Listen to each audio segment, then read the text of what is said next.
있습니다. 그래서 이 책 제목이 재밌어가지고 해봤어요. 아쿠아처치, 그러니까 물교회라고 하는 내용이죠. 그래서 이게 도대체 무슨 얘기인가, 무슨 바닷속에 있는 그런 교회의 내용인가 해서 그 책을 잡아서 읽었습니다.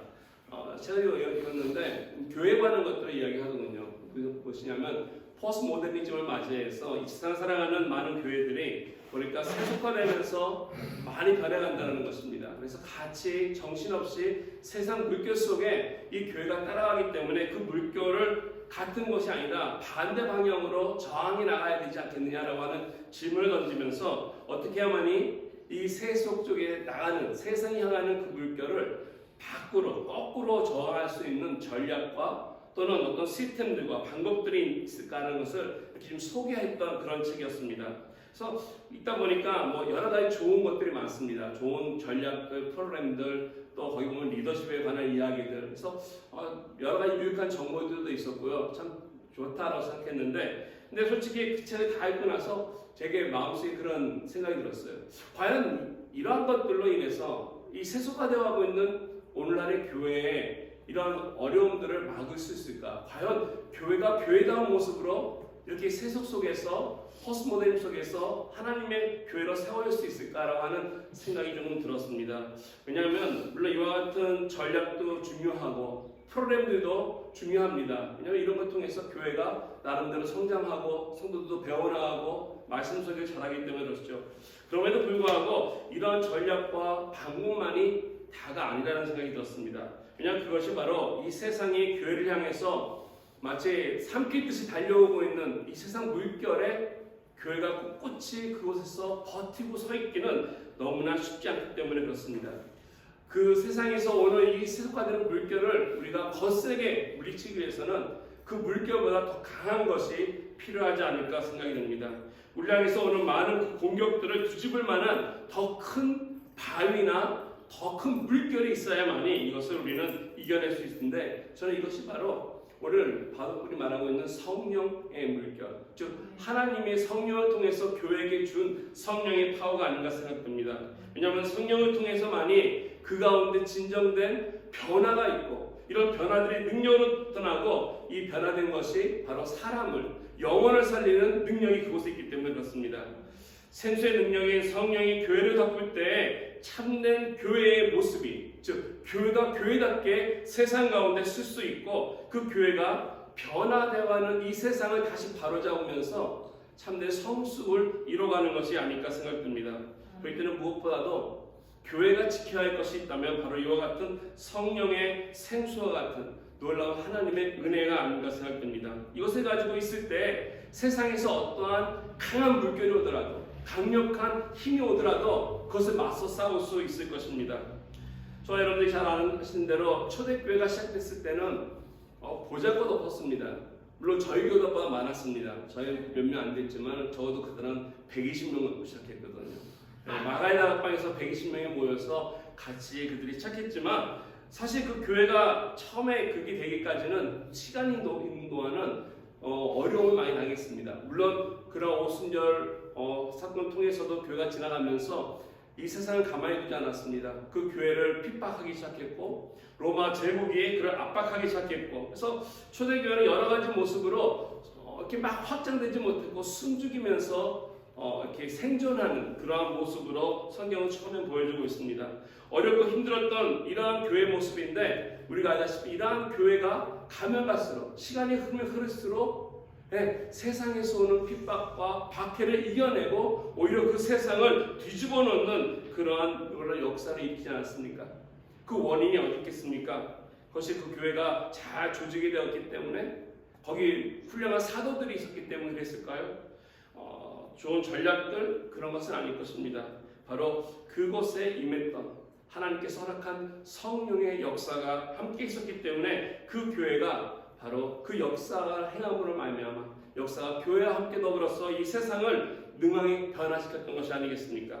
세상이 감당하지 못할 만한 능력이 바로 성령을 통해서 교회에게 주어졌고, 그 권세가 그 가운데 있었고, 성령이 사로잡힌 그 교회가 이 세상을 향해서 예수 그리스도를 외치기 시작했고, 그리고 그 교회를 성령 하나님께서 이끌어 하셨기 때문에 우리가 사도행전이라고 부르지만 사실 사도를 통해서 역사하신 성령의 행전이라고 우리가 볼 수 있지 않겠습니까? 이러한 교회들이 시작되었기 때문에 오늘날까지도 우리는 있다는 것입니다. 근데 이것이 그때만 있었고 오늘날에는 사라진 것일까요? 저는 그렇게 생각지 않습니다. 이것이 바로 교회가 되건 또 개인이 되건 옛날이건 또는 지금이든 똑같이 성령의 능력을 받고 성령의 은혜 가운데 우리가 깨달음이 있다면 성령 하나님을 바로 알고 하나님께서 그를 통해서 역사하시고자 하는 것을 우리가 온전히 이해하고 믿는다면 우리는 세상을 이길 수도 있고요. 하나님 기뻐하시는 열매를 오늘 삶 속에서도 충분히 맺을 수 있다고 생각됩니다. 어떻게 할 때 우리들의 삶 속에서 이처럼 성령의 강물을 통해서 우리 삶 속에 오는 이 세상을 향해서 참된 교회의 모습을 만들어낼 수 있는지 오늘 말씀 통해서 좀 함께 묵상하기 원합니다. 오늘 본문 보시면은 교회의 사역을 시작하게 만든 동기가 오늘 바울이 이렇게 얘기합니다. 12절 말씀 보시면 사도 바울이 소개하는 교회가 무엇인지에 대한 근본적인 개념이 나와 있는데 이렇게 나와 있지 않습니까? 12절 말씀에 몸은 하나인데 많은 지체가 있고 몸은 지체가 많으나 한 몸같이 그리스도도 그러하다. 우리가 지난 금요일날 같이 성령의 은사에 함께 나누면서 밑절에 있는 구절들을 같이 나눴지 않습니까? 하나님께서 그 은사를 주시면 그 은사는 우리 각자의 필요함에 따라서 그 필요에 그리고 하나님의 뜻에 따라 주심으로 말미암아 우리가 그 교회 공동체에 유익을 가져오기 위해서. 그런데 이런 교회 공동체가 어떤 것이냐면 바로 한 몸이다라는 것입니다. 다양한 은사가 있고 다양한 여러 가지 직분들이 있으나 이것이 한 몸이라는 사실을 오늘 성경은 밝혀주고 있습니다. 이걸 쉽게 얘기하면 다양한 것 가운데 통일을 한다. 이 세상에서 볼 수 없는 모습입니다. 이 세상에서는 이해하지 못하는 그러한 조직력이라고 할 수 있습니다.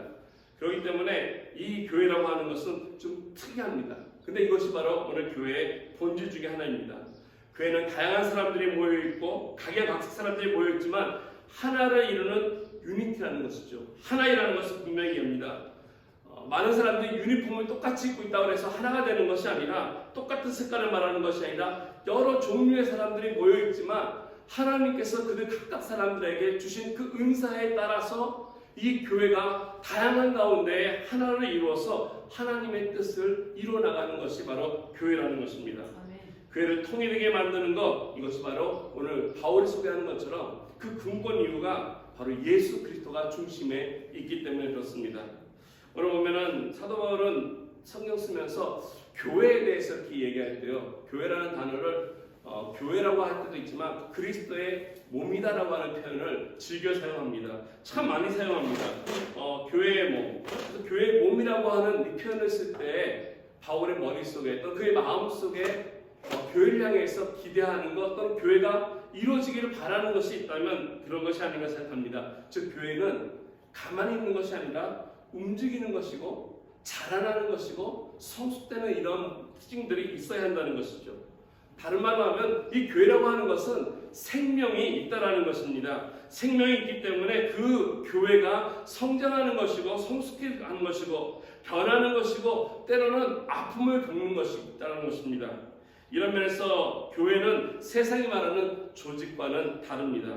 세상에서 말하는 조직, 이렇게 오르게네이션이라고 얘기할 수 있죠. 어떤 임원진을 두고 이사를 두고 구분이 되어서 움직이는 것. 근데 많은 분들이 교회를 마치 이런 오르게네이션처럼 오해할 때가 있습니다. 잘못된 인식이라는 것입니다. 세상적인 이런 조직은 어떠한 일들을 할 때는 효율적일 수 있습니다. 그래서 이런 행정이나 시스템은 잘할 수 있을지 모르겠지만 이런 기능적인 면에서 뛰어날 수 있지만 이런 조직력 가운데는 이런 오르게이션에서는 생명이라고 하는 것이 없다는 것입니다. 하나님의 교회는 예수 그리스도가 머리가 되어셔서 직접 다스리시고 움직이시기 때문에 오늘 바울이 얘기하는 것처럼 그리스도의 몸입니다. 그러므로 살아있는 생명체가 교회인 것이고 바로 예수 그리스도가 머리가 되시기 때문에 그 가운데 부활의 능력이 그 교회에 함께 있고 부활의 권세를 가지신 그분이 그 교회를 다스려 가시기 때문에 그 안에서 생명이 살아나고 생명이 얻어지는 것입니다. 아멘. 말씀 자체이신 그 예수 그리스도께서 그 가운데 있기 때문에 그 교회가 진리에서 벗어날 수 없다는 것입니다. 무엇보다도 이 교회를 가장 사랑하시는 사랑이신 하나님께서 그 교회를 다스리기 때문에 그 가운데 있는 사람들이 그 사랑 속에서 변화를 받고 은혜를 받고 이걸 통해서 그 사랑을 깨닫고 하나님 앞에 나아가는 것이 바로 교회의 모습입니다. 이것이 바로 오늘 바울이 제시하고 있는 교회의 바른 모습이기 때문에 참으로 그리스도의 몸이라고 하는 것 귀하고 귀한 것입니다. 바울이 원했던 것은 이와 같은 교회 안에 사람들이 같이 함께하기를 원했습니다. 여러 지체의 모습으로 함께 들어와서 함께 하나님께서 우리를 통해서 역사하시고자 하는 것, 또 우리에게 주시고자 하는 놀라운 은혜들을 누리기를 바울은 간절히 기대했습니다. 문제는 어떻게 하만이 내가 이 교회라고 하는 그리스도의 몸에 지체가 되어서 붙어서 함께 가느냐는 것입니다. 교회 바깥에, 즉 그리스도의 몸 바깥에 있던 사람들이 어떤 과정을 통해서 어떻게 교회 안에 들어와서 그리스도의 몸을 이뤄서 하나님 앞에 하나가 되어가는가. 13절 말씀에 보면은 이 비결에 대해서 바울은 이렇게 얘기합니다. 우리가 유대인이나 헬라인이나 종이나 자유인이나 다 성령으로 세례를 받아 한 몸이 되었다라고 얘기합니다. 또 다 한 성령을 마시게 하셨느니라. 어떻게 그리스도의 몸 바깥에 있던 사람들이, 어떻게 세상에 있던 사람들이 교회 안에 들어와서 서로 모르던 사람들이, 서로 다른 사람들이 한 몸을 이루고 하나가 되어갈 수 있을까? 여기에 비결이 있는데 이것은 바로 성령으로 세례를 받았다라고 하는 이 표현의 말씀으로 말씀드릴 수 있습니다. 성령으로 세례를 받았다라고 하니까 어떤 분들은 성령 세례를 이해하시는 분도 있습니다. 혹 성령 세례 또 성령 충만함을 이야기하는 것이 아니냐라고 하는 사람도 있고요. 또 성령이라고 하는 단어가 있으니까 세례하고 교회 들어오면 우리가 받다 보니까 특별한 어떠한 신비적인 체험 같은 것을 이야기하는 것이 아닌가라는 해석하는 분들도 있습니다. 그러나 오늘 이 본문 자체, 오늘 본문 속에서 나와 있는 말씀만 본다면은 성령으로 세례를 받는다라고 하는 것은 다른 것이 아니라 쉽게 말하면 그리스도의 몸을 이뤄가는 한 과정입니다. 교회의 일원이 된다, 또는 교회의 지체가 되는 하나의 한 과정 속에 하나라고 우리는 이해할 수 있다는 것입니다. 그러므로 교회 바깥에 있었던 사람들, 이런 사람들이 교회 안에 들어오면 반드시 지나가는 과정이 있는데 그것은 바로 성령으로 세례를 받는 과정입니다. 성령으로 세례를 받을 때 그때 그리스도의 몸으로, 그리스도의 지체가 된다는 것입니다. 아멘. 오늘 보니까 이 세례를 받는다라고 하는 이 동사 때문에, 또는 이 세례를 받는다라고 하는 말 때문에 많은 논란들이 있지 않습니까? 사실 여기 세례를 받는다, 우리 한국말로는 세례라고 하는 명사가 있고 받는다라고 하는 동사가 있어가지고 두 개 같이 씁니다. 근데 원래 헬라어 원어는 세례 받다가 한 단어입니다. 같은 동사로 쓰여집니다. 이게 아우리스트라라고 하는 시제인데 우리 한국말에는 없는 시제예요. 우리는 현재, 미래, 과거 이렇게 딱 나누는데 이 아우리스트는 현재이지만은 한 번만 일어나는 그 시제를 얘기하고 있습니다. 우리 한국 문법에 영어 문법에 없습니다. 그래서 이게 참 표현할 때 어렵습니다. 그러나 이거는 이해한다면은 그러면 성령으로 세례를 받는다라고 하는 것은 반복되는 것이 아니다라고 하는 것을 우리가 알 수 있다는 것이죠. 이거는 일생에 다 한 번 일어나는 사건이고 한 번밖에 되지 않는 것이고 이것이 현재라는 것입니다. 어떤 분들은 그래서 이것을 성령 충만으로 이해하다가도 이것을 우리가 다시 잡을 수 있는 것이 성령 충만된다는 것은 리핏되는 거죠. 반복되는 것입니다. 우리가 에베소서 5장 18절에 보면은 너희는 술 취하지 말라라고 우리에게 권면하시면서 방탄한 것이니까 어제 성령으로 충만함을 받으라라고 권면하지 않습니까? 거기서 성령으로 충만함을 받으라는 것은 계속 현재 진행형이거든요. 계속 반복적으로 충만함이 필요하다는 것을 이야기해주고 있습니다. 그렇기 때문에 오늘 말하는 성령으로 세례를 받아 한 몸을 이룬다는 것은 우리 삶 속에 일생에 한 번만 일어나는 사건이고 이 한 번의 사건을 통해서 우리가 예수 그리스도의 몸으로 들어와서 지체가 되는 것입니다. 다수의 많은 복음주의자들, 그러니까 같이 성경을 복음주의적으로 해석하는 이 학자들은 이것처럼 성령 세례라고 하는 이 과정을 우리 구원받는, 즉 거듭남의 사건으로 이렇게 이해하고 또 해석하고 있습니다. 저도 동의합니다. 이게 말씀이 맞기도 하고요, 틀린 말씀이 아닙니다. 그러나 단순히 성령 세례를 받았기 때문에 교회 안에 들어와서 한 지체가 됐다라고 하는 그 구원의 사건을 이야기하려고 바울이 의도했다면은 성령으로 세례 받았다는 말을 쓰지 않았을 것입니다. 굳이 이런 말 쓰지 않고 다른 단어를 많이 썼을 텐데 오늘 성령으로 세례라고 하는 단어가 있기 때문에 이 의미를 우리가 좀 생각해 볼 필요가 있습니다. 1차적인 의미로 보면은 이 바프티스마라고 하는 말은 물에 잠긴다 또는 물에 씻는다라는 뜻입니다. 우리 장로교에서는 우리 성경도 그렇죠. 세례라고 나와 있습니다. 이 시스세자 한자로 시스세자에서 세례라고 이렇게 번역이 되어 있고요.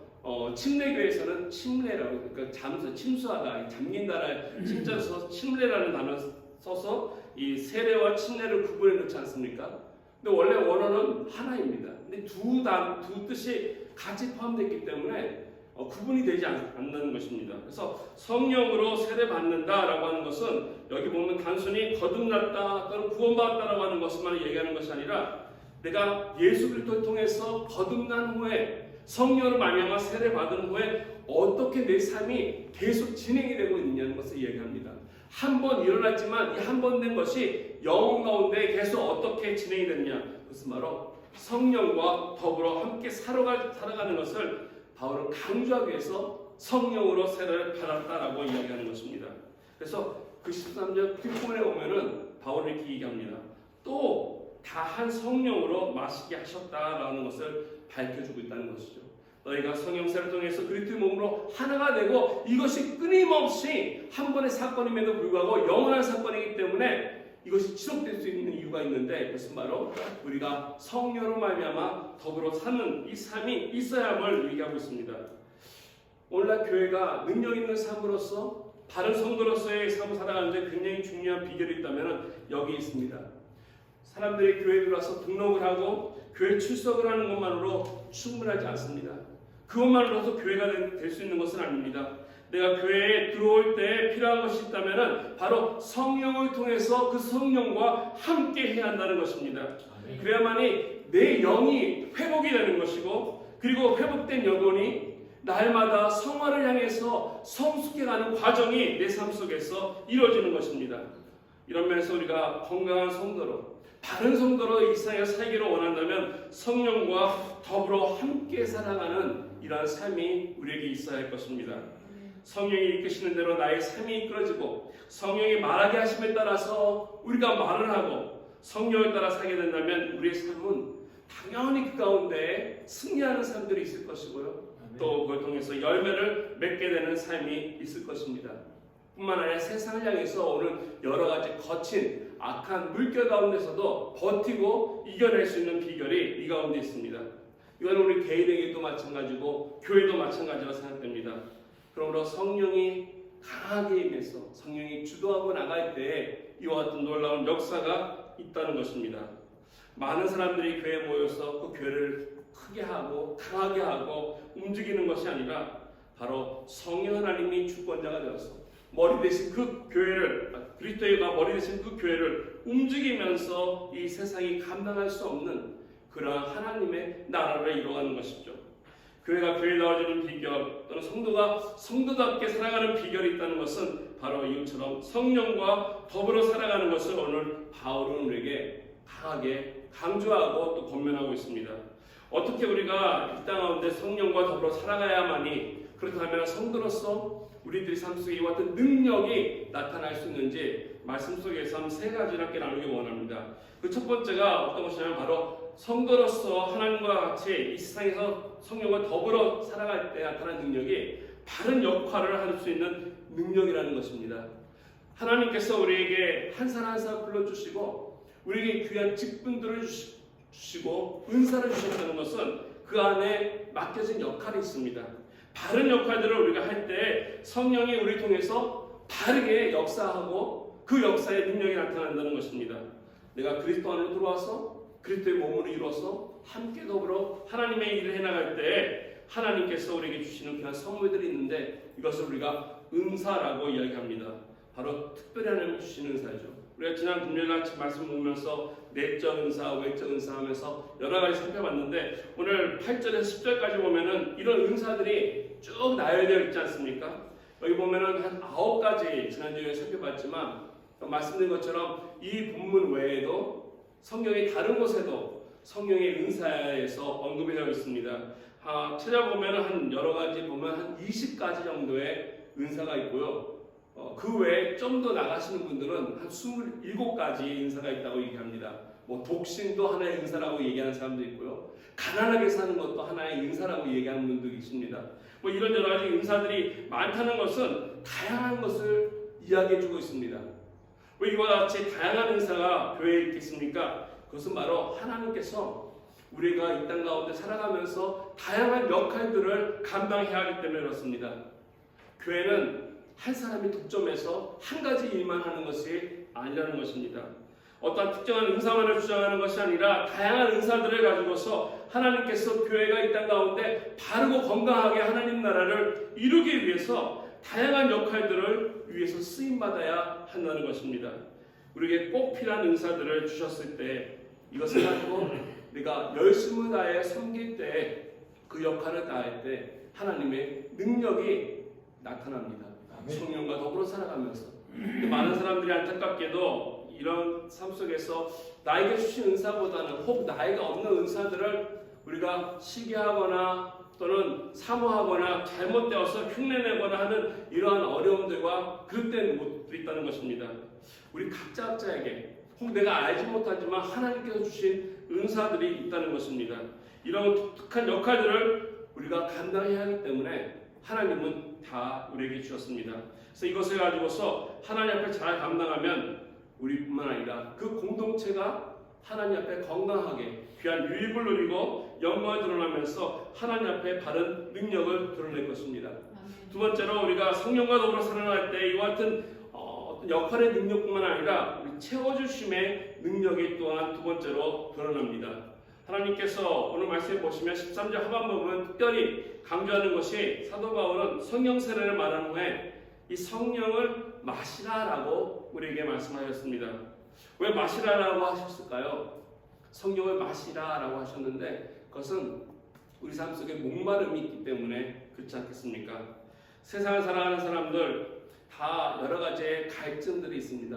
목마름이 있습니다. 이런 사람들이 다 여러 가지 어려운 가운데서 힘들어하면서 살아가는 모습들이 있다는 것이죠. 다 케이스는 다르겠지만 다 갈증들이 있습니다. 어떤 사람은 사랑에 대한 갈증이 그의 마음속에 늘 있어서 인생을 붙잡고 있습니다. 어려서부터 부모로부터나 또는 버림받았던 이런 경험을 통해서 사랑을 갈구하는 이런 마음들이 있는 사람도 있고요. 또 어떤 사람은 안전에 대한 갈증이 있어서 늘 불안해합니다. 문을 잠그고 안전한 곳을 향해서 있어야만이 이러한 마음들이 있는 것. 또 어떤 사람들은 만남에 대한 두려움들이 있거나 거기에 대한 갈증이 있어서 힘들어하시는 분들, 고독 때문에 아파하고 어려워하시는 분들이 있다는 것이죠. 명예에 대한 갈증, 칭찬에 대한 갈증, 인정받고자 하는 이런 것에 대한 갈증, 가장 각색의 갈증들을 우리는 여러 가지 모양으로 알게 모르게 안고 살아가고 있습니다. 또 저와 같이 여러분과 같이 이 세상에서 이민자로서 타국에서 살아가는 우리는 또 얼마나 다른 갈등들이 더하겠습니까? 이와 같이 우리 모두가 목마름이 있는데 이러한 목마름이 있을 때 이것을 우리가 무엇으로 채울 수 있겠습니까? 세상에 있는 물질과 쾌락과 세상에서 우리에게 주고자 하는 많은 것들을 우리가 덥석덥석 그것을 가진다면은 그것이 마치 순간순간을 채워주고 즐거움으로 이끌어주는 것 같지만 우리를 채울 수 없을 것입니다. 세상이 나에게 건네주는 그 잔은 마시면 마실수록 더 갈증이 나고 우리를 살리지는 못한다는 사실입니다. 미국에 유명했던 그 기업가 중에 하워드 휴즈라고 하는 사람이 있습니다. 항공 사업도 했었고요. 한동안 영어 사업도 했던 아주 큰 부자였습니다. 많은 돈을 벌었습니다. 여러분 혹시 기억하는지 모르겠지만 그가 많은 돈을 벌고 죽었을 때 남긴 재산이 60억 6불, 예, 60억 6불, say 좀 비전했으니까, 60만 6불이요. 어마어마한 돈을 남기고 돌아가셨는데요. 그의 말년을 보면은 그렇다고 합니다. 말에 가서는 그가 이상한 병에 걸렸는데 오시드라고 하는 병에 걸렸습니다. 이 병이 뭐냐면 어떤 세균에 감염되는 것을 불안해해서 그에 대한 강박 감염이 있어서 다른 사람과 접촉을 못하는 것입니다. 내가 세균에 감염될까봐 불안해해서 나만 있어야 되고 만나지 못하고 그래서 모든 사람과 다 절제되고 혼자 살게 되고 결국 이 사람이 힘들게다가 어떻게 되냐면 끝에 가서는 어느 호텔에서 결국 그가 발견되었습니다. 젊은 날에는 정말 많은 그 돈을 가지고서 할리우드의 그 유명한 여배우들과도 많은 스캔들도 있었고요. 돈도 많이 썼고 많은 파티 속에서 살았던 사람인데 마지막에 이와 같은 병에 걸려서 한 호텔에 아주 처량하게 발견됐을 때는 머리가 길게, 수염도 길고 손톱도 깎지 않아서 이 손톱이 바닥에 닿을 정도로 긴, 그래가지고 침대에 누웠는데 영양실조로 누워서 있는 것을 발견하게 되었고, 그래서 결국 그를 비행기에 실어서 휴스턴에 있는 병원으로 이렇게 옮기는 과정에 그 비행기에서 사망을 했다고 합니다. 참으로 아이러니하죠. 재산이 60억 6불씩이나 있는 그렇게 많은 사람이 영양실조에 걸려서 죽었다는 거죠. 근데 이것이 바로 어떻게 보면 세상이 우리에게 주는 그러한 세상의 잔이 아닌가 생각됩니다. 갈증이 있다면 이러한 것들을 세상에서 우리에게 주면서 아무리 많이 가져보고 마셔봐도 채워지지 않는 세상의 것으로는 해결할 수 없는 것들, 그러나 오늘 말씀처럼 바울이 보면한 것처럼 생명의 이 생수를 마시게 되면, 성령이 우리에게 주시는 이 성령을 우리가 마시게 된다면 하나님께서 나에게 채워주시는 근본적인 치유가 있기 때문에 이런 치유들이 회복이 되고 나의 상한 마음들이 하나님 앞에 회복이 되고, 그러면서 내 삶 속에서 없었던 기쁨과 즐거움이 회복되면서 나의 인생이 달라지고 이러한 능력들을 우리가 체험해 나가고 나타내 나가는 삶이 된다는 것입니다. 성령과 더불어 살아나갈 때 이 성도로서 하나님 앞에 이처럼 아름다운 역할뿐만 아니라 성령의 채우심으로 말미암아 이와 같은 능력이 내 삶 속에 드러납니다. 요한복음 7장 37절과 38절 보면은 예수님께서 많은 이들에게 향한 초청한 유명한 말씀이 있습니다.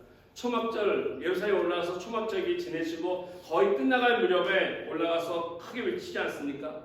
누구든지 목마른 자가 있거든 내게로 와서 마시라 하면서 나를 믿는 자는 성경의 이름같이 그 배에서 생수의 강이 흘러나리라 라고 했습니다. 너희들에게 목마른 사람들이 있습니까? 나에게 나와라 라고 주님께서 외쳤습니다. 내게 오면은 너희가 내게 줄 생수의 강이 있는데 이것이 바로 성령이라고 분명히 성경은 밝혀주고 있습니다. 우리가 모두 부르는 예수님께 나가서 예수님 앞에 우리의 마음을 들여놓고 예수님께서 부어주시고자 하시는 이 생수를 마실 때만이 내 삶 속에 있는 채워지지 아니한 갈증들, 끊임없이 나를 힘들게 하고 어렵게 했던 나의 목마름들이 회복될 수 있고요. 이것이 해결이 될 수 있고 이런 욕구들을 이겨내서 하나님 앞에 영광 돌리면서 영광의 능력을 드러낼 수 있을 것입니다. 이런 분들이 있다면 바로 오늘도 주님 앞에 나와야 할 것입니다. 예수님께 나와야 할 것입니다. 예수님, 진정으로 내가 목이 마릅니다. 오셔서 기름도 부어주십시오. 주님을 사모합니다. 오셔서 채워주십시오. 성령의 불로 또 성령의 불로 임하여 주시옵소서. 우리가 부르는 찬양의 가사 있지 않습니까? 이런 고백과 같이 내가 하나님 앞에 나와서 주님께 기도하며 성령 하나님으로부터 나에게 이와 같은 귀한 임자함을 통해서 내 삶 속에 성령을 채워주고 그 능력이 나타나 나의 힘들었던 삶이 기쁨으로 변화가 되고 또 이 변화를 통해서 하나님의 능력이 드러나는 삶이 성령과 더불어 살아갈 때 나타난다는 것입니다. 아멘. 이처럼 저와 여러분들이 예수 그리스도 안에서 성의 세례로 그리스도 안에 하나가 되어서 교회가 되었다면 함께 살아가면서 드러나는 능력이 나의 역할로 말미암아서 하나님 앞에 능력이 드러나고요. 또 더 나아가서 이처럼 나의 목마름, 나의 메마른 이런 심령들이 회복되면서 채워주심의 능력들이 나의 삶 속에 기쁨과 또 변화와 또 충만함으로써 드러나는 것입니다. 마지막 세 번째로 우리가 성령과 더불어 살게 되면 열매 맺는 능력이 우리 삶 속에서 드러납니다. 이와 같은 능력들을 우리가 경험할 수 있다는 것입니다. 성령의 강이라고 하는 것, 강이라는 표현을 쓸 때 보면 항상 강은 높은 곳에서 낮은 곳으로 이렇게 흐르지 않습니까? 이 흐르면서 그냥 가는 것이 아니라 이 물이라고 하는 것은 생명을 심습니다.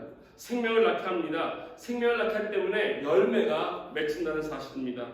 성령 자체가 생수이기 때문에 가는 곳곳마다 생명의 열매들이 맺혀납니다. 에스겔서 47장을 보면 그 여러 가지 환상을 에스겔이 보는데 그 40장에 있는 이 환상이 아마 이것을 잘 묘사해 주고 있지 않나 생각이 됩니다. 거기 보면은 하나님께서 성전을 잘 건축하신 후에 그 성전에서부터 물이 흐르기 시작합니다. 물이 나오는데 이 환상에 보면은 이 예루살렘 그 옛 성전은 바로 이스라엘 사람들이 우상 숭배함으로 인해서 범죄함으로 해서 다 부서지고 파괴되지 않았습니까? 그런데 다 불타고 없어졌던 이 예루살렘 성이 다시 회복되고 그 가운데 성전이 다시 세워지고 그리고 나서 이 에스겔에게 주어진 메시지가 바로 그 가운데 하나님이 임재하실 때 일어날 놀라운 일이 그 중에 하나인데 바로 물이 성전 문지방을 넘쳐서 흐르기 시작한다는 것이죠. 이것이 흐르다 보니까 물이 가면서 동쪽으로 흐르고 남쪽으로 흐르다가 어느 순간에 보니까 재어보니까 한 1000쪽쯤 돼서 보니까 발에 닿으니까 발목까지 찼다라고 얘기합니다. 그리고 조금 더 있어서 또 다시 1000쪽을 측량하고 물을 다시 건너보니까 그 물이 이제는 발목이 아니라 무릎까지 찼다라고 얘기합니다. 그리고 이것을 또 반복해서 이 물을 건너보니까 허리까지 찼고 그 후에 한 번 더 재보고 나서 그 강을 건너보니까 그때는 이미 물이 너무 많이 차서 건너지 못할 강이 되었고 가득해서 헤엄치만한 강이 되었다라고 성경은 이야기해주고 있습니다. 물이 발목까지 찼다라고 할 때는요, 우리가 그 물을 우리가 생활하면서 발을 쉽게 넣었다가 뺐다 할 수 있습니다. 그 물을 거스를 수 있다는 것이죠. 그런데 물이 무릎까지 오면은 좀 쉽지 않습니다. 무릎까지 찼을 때 그 물에서 걷는 것은 조금 더 불편하죠. 어렵습니다. 근데 그 물이 허리까지 찼을 때는 아마 더 쉽지 않을까요? 더 어렵지 않을까요? 내가 내 몸을 컨트롤하기가 더 어려울 것입니다. 우리의 몸을 움직이는데 힘을 쓰는 것이 우리 허리에 있는데 이 허리를 꽉 잡고 물이 있기 때문에 우리가 원하는 대로 가지 못하고 오히려 물살에 의해서 우리가 흔들릴 것입니다. 그런데 이제 물이 많아서 강물이 됐다면 우리는 그 안에서 잠겼다는 것을 이야기하고 있죠. 아멘. 무슨 말씀이겠습니까? 성령에 사로잡힌 사람들, 성령이 우리 삶 속에서 들어와서 내가 성령을 더불어 살아가면서 발목까지 있을 때는 혹 우리가 알지 못할 수도 있습니다. 그러나 성령 충만함이 우리 삶 속에서 이어져서 더불어서 이것이 우리의 무릎까지 왔을 때는 우리는 이제 좀 더 불편하게 할 때가 있습니다. 그러나 허리까지 왔을 때는 성령의 능력을 통해서 성령이 행하시는 대로 성령을 따라서 우리가 살아간다는 것입니다. 성령이 나를 붙들게 되면, 성령이 나를 잠들게 되면, 나를 꽉 채우게 되면 그때는 성령이 원하는 대로 내가 하고 싶은 말이 아니라 하나님께서 원하는 말을 하게 되고요. 성령을 통해서 내 입술을 통해서 진실을 말하게 되고 이 진실을 통해서 사랑을 이야기하게 되고 그래서 하나님의 뜻을 이루는 그러한 삶으로서 이끌림 만드는 것입니다. 아멘. 원래 세상을 살아가면서도 우리는 매일매일 일어나서 시계를 보고 달려보면서 세상의 시간에 맞춰서 살아갈 때가 너무나 많습니다. 그 가운데서도 우리가 세상에 붙들려서 살아가서는 안 된다는 것입니다. 그 가운데서도 우리가 성령의 붙들림만 되어서 내 인생이 이 세상을 거슬면서 하나님의 뜻을 이루는 삶이 될 때 우리의 삶이 하나님 앞에 열매를 맺어갈 수 있다는 것입니다. 아멘. 에스겔서 40장 쭉 읽다 보면은요, 이 강물이 어디까지 흘러갔다고 얘기하냐면 40장 8절 보면 아라바까지 흘러갔다라고 성경은 이야기해주고 있습니다. 이 아라바 바다는요, 오늘날로 얘기하면 사해바다입니다. 사해바다인데 이 바로 물고기에 살 수 없는 이런 죽음의 바다, 그래서 생명이 없는 바다인데 성경 보니까 이렇게 얘기합니다. 이 흘러내리는 물이 그 바다의 물을 되살리리라. 이 강물이 흐르는 곳마다 번성하는 모든 생물이 살고 또 고기가 심이 많으리라. 강 좌우에 가 있는 각종 먹을 과실나무가 자라서 그 잎이 시들지 아니하며 열매가 끊이지 아니하고 달마다 새 열매가 맺으리니 그 물이 성소를 통해서 나옵니다. 아멘. 네, 성령이 흐르는 곳에 이와 같이 하나님께서 원하는 곳에 가면요 생명이 일어나는 일. 이것이 하나의 예언의 말씀이었는데 이 말씀이 실제로 일어났다는 사실입니다. 이것이 바로 사도행전 1장 8절의 말씀입니다. 여러분 기억하십니까? 오직 성령이 임하시면 너희가 권능을 받고 예루살렘부터 시작해서 어떻게 합니까? 유대와 그리고 사마리아와 세상까지 복음을 증거하리라. 이것이 바로 성령의 임하심을 통해서 예루살렘에서 모였던 교회가 성령의 임하심으로 말미암아 바로 예루살렘 교회를 통해서 또 더 나아가서 온 세상을 향해서 하나님의 말씀으로 생명을 살리는 역사가 확장되어 나가는 것을 말씀해 주고 있습니다. 이게 바로 성령의 복음의 역사이고요. 오늘의 성교의 역사가 된 것입니다. 이와 같은 성령의 강물은요, 그냥 은사로서 끝나는 것이 아니라 하나님께 나에게 주신 자그마한 은사에 만족해서 기뻐하는 것이 아니라 하나님이 주신 이 은사의 목적이 내 삶 속에 이와 같이 하나님의 놀라운 능력을 나타내기 위함이라는 것입니다. 이 같은 역사는 오늘도 저와 여러분 삶 속에 일어나고 있습니다. 성령의 강이 닿지 않는 곳이 있다면 우리는 그곳을 향해서 나가야 할 것입니다. 강이 흐르도록 해야 할 것입니다. 성령과 더불어 살아갈 때 나에게 흘러온 이 강물이 이제 나를 통해서 열매 맺는 능력이 있음을 우리가 나타내고 하나님 앞에 이 부름받은 대로 나아가서 영광을 돌리는 삶으로서 우리가 이어져서 바른 교회의 모습으로, 바른 성도의 모습으로 받은 믿음을 지켜나가며 나아가야 할 것입니다. 아멘. 그러므로 오늘 우리가 사는 곳에, 또는 내가 서 있는 곳에, 또는 가는 곳마다, 또는 만나는 사람들과 모임마다 어느 곳이든지 우리들의 이와 같은 삶을 살도록 헌신하며 기도하길 원합니다. 아멘. 하나님께서 우리에게 닥쳐주신 이와 같은 귀한 은사들이 있는데 오늘 성령과 더불어 하나님 내 살기를 소원합니다. 하나님 바른 역할로 통해서 능력을 나타내게 하여 주십시오. 또 내 삶 속에 채워주심의 능력을 나타내 주시고 더 나아가서 하나님이 기뻐하시는 열매를 맺는 능력이 나타내서 하나님께 영광을 돌리고 기쁨과 성령의 충만함으로 승리하는 우리 올려교회, 또 여러분의 가정과 여러분의 한 사람 되기를 우리 이 시간 기도하면서 함께 나가기 원합니다. 우리 함께 같이